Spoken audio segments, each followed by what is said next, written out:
రెడ్డి సాగర్ రెడ్డి, రేగులగడ గ్రామం, నెమ్మనూరు మండలం, నల్గొండ జిల్లా. బీఆర్ఎస్ ప్రభుత్వంలో ఇచ్చిన పథకాలు ఈరోజు కాంగ్రెస్ ప్రభుత్వంలో ఏ ఒక్కటి కూడా అమలు లేదు. 6 గ్యారెంటీలలో ఒక్కటి కూడా సక్రమంగా అమలు లేదు.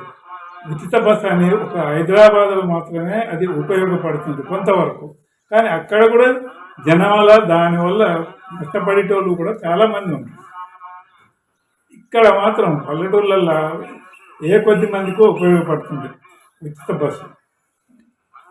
మహిళలకు 2500 రూపాయలు ఇస్తానని అది లేదు. గ్యాస్ ఆ రోజు ప్రకటన అందరికీ ఉచితంగా గ్యాస్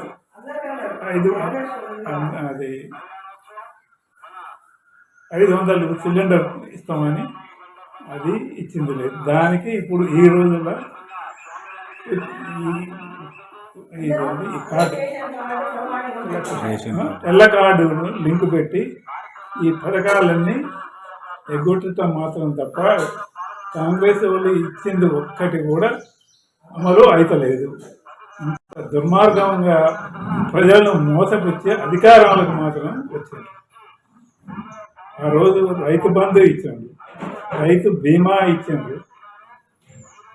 ఈ రైతు బంధు లేదు, రైతు బీమా లేదు, రుణమాఫీ లేదు. ఏ ఒక్కటి కూడా సక్రమంగా అమలు చేస్తలేదు. ఏమి ఉపయోగపడుతుంది? ఏమి కూడా ప్రజలలో ఉపయోగపడ్డ ప్రయోజనం అయితే లేదు కాంగ్రెస్ గవర్నమెంట్లో. సార్, మాజీ ఎమ్మెల్యే భగత్ గారు ఓడిపోవడానికి ప్రధాన కారణం సార్. ఓడిపోవడానికి కారణం అంటే ప్రజలలో చెప్తే కదా ఈ పథకాలు ఆశన పడ్డరు.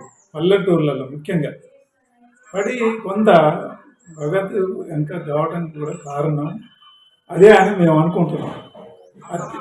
ప్రజలు అత్యాశ ఎక్కువైంది ఈ 6 పథకాల వలన.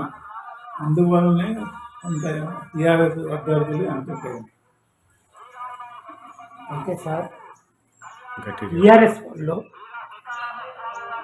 పెట్టినటువంటి పథకాలు మీ గ్రామ ప్రజలకు మీరు అమలైనవి అనుకుంటారు సార్? ఏ పథకాలు?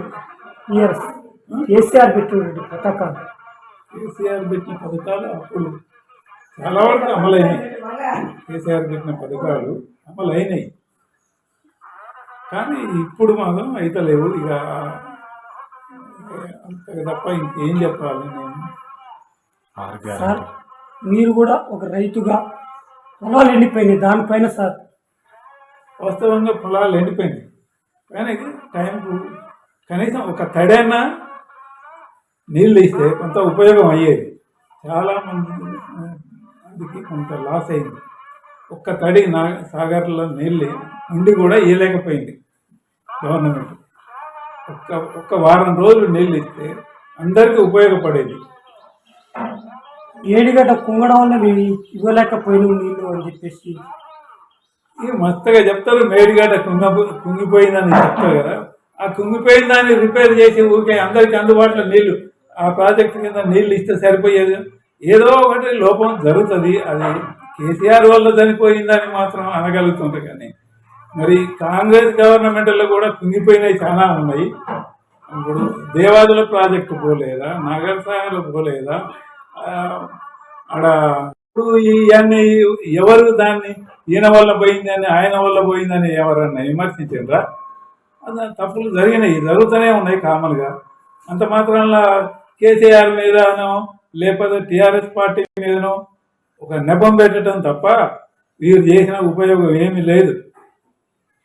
రానున్న పార్లమెంట్ ఎలక్షన్లో మీరు ప్రజలకు ఎలాంటి సూచనలు ఇస్తారు సార్? రానున్న పార్లమెంట్ ఎన్నికల్లో చాలా మార్పు వస్తుందనే ఊహించుకుంటున్నాం. ప్రజలల్లో రావాలని కూడా కోరుకుంటున్నాం. ఎన్ని సీట్లు గెలుస్తారు సార్? ఎన్ని సీట్లు గెలుస్తారు? ఎన్ని సీట్లు గెలుస్తారంటే మా ఆలోచన కనీసం 7 సీట్లు గెలుస్తుంది. 7-8 సీట్లు అయినా గెలుస్తుందని అనుకుంటున్నాం ఇప్పటి పరిస్థితులు. అయితే కవితని అరెస్ట్ చేయడం పైన ప్రజాస్పందన ఏ విధంగా సార్? కవిత అరెస్టుల గురించి అంత నాకు అనుభవం లేదు.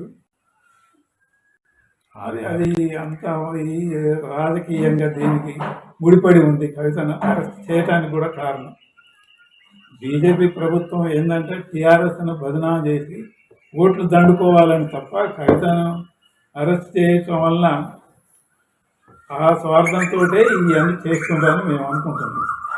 కవితను ముఖ్యంగా బీజేపీ ప్రభుత్వం చేసేది తప్ప కవిత వలన పెద్దగా ఏం ఉపయోగం ఉండదని.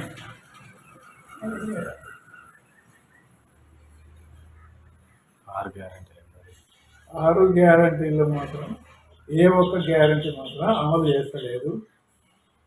చేసింది మనం మొత్తం రైతు బంధు అందరికి ఇచ్చినాము అని చెప్పడం వరకే. ప్రతి గ్యారంటీ అమలు చేసామని మొదటి రోజే చెప్పిండు.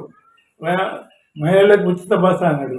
ఆయన ఉచిత బస్సుకి ఇవ్వాలి ఏమని పెట్టిండు ఆ చేతి నుంచి అమలు చేసిండు. మరి ఆర్టీసీ నష్టాన్ని నేను ఎప్పుడు భరించాలి? అయ్యాల భరించి పెట్టిన నాడు అప్పుడు దాన్ని అమలు చేసినట్టు నేను భావిస్తాను. అట్లాగనే సార్ ఈ గ్రామంలో మిషన్ భగీరథ నీళ్ళు వస్తున్నాయి సార్? గ్రామంలో మిషన్ భగీరథ నీళ్ళు వస్తున్నాయి. గత సర్పంచ్ పాలన ఏ విధంగా ఉంది సార్ మీ గ్రామంలో? సర్పంచ్ పనులు కూడా పర్వాలేదు, గ్రామానికి అనుకూలంగా ఉండు చేయగలిగిండు, చేసిండు. బీఆర్ఎస్ కాంగ్రెస్ తేడా ఏంటి? బీఆర్ఎస్ పార్టీ కాంగ్రెస్ పార్టీ తేడా ఏంటి? కాంగ్రెస్ పార్టీకి టీఆర్ఎస్ పార్టీ పాలన తేడా ఏంటి సార్ అసలు? ఇప్పుడు చూస్తే కాంగ్రెస్ గవర్నమెంట్కు టీఆర్ఎస్ ప్రభుత్వానికి చాలా తేడా ఉంది. రైతులంటే అంత నిర్లక్ష్యం అయిపోయింది. రైతు చేస్తాం, ఇది చేస్తాం, అవన్నీ గొప్పలు చెప్పుకోవడం తప్ప చేసింది ఏమీ లేదు. అది ఎంతవరకు ఉపయోగపడుతుంది అనేది కూడా ఏం ఆలోచన లేదు. చెప్పినంత మాత్రం ఆశపడి రైతులు ఏదో చేసిందని ఆ భ్రమలు అయితే లేవు. ఆశ కూడా లేదు. రేపు నిన్న టీవీలో కూడా చెప్పిండు ఆగస్టు 15వ తారీఖు వరకు రైతు రుణమాఫీ చేస్తామన్నాడు. అంటే ఎలక్షన్ అయిపోవాలి అనే దాని నిమిత్తమే ఈయన ఒక ప్రకటన చేసింది. అది చేస్తాడన్న ఆశ కూడా లేదు.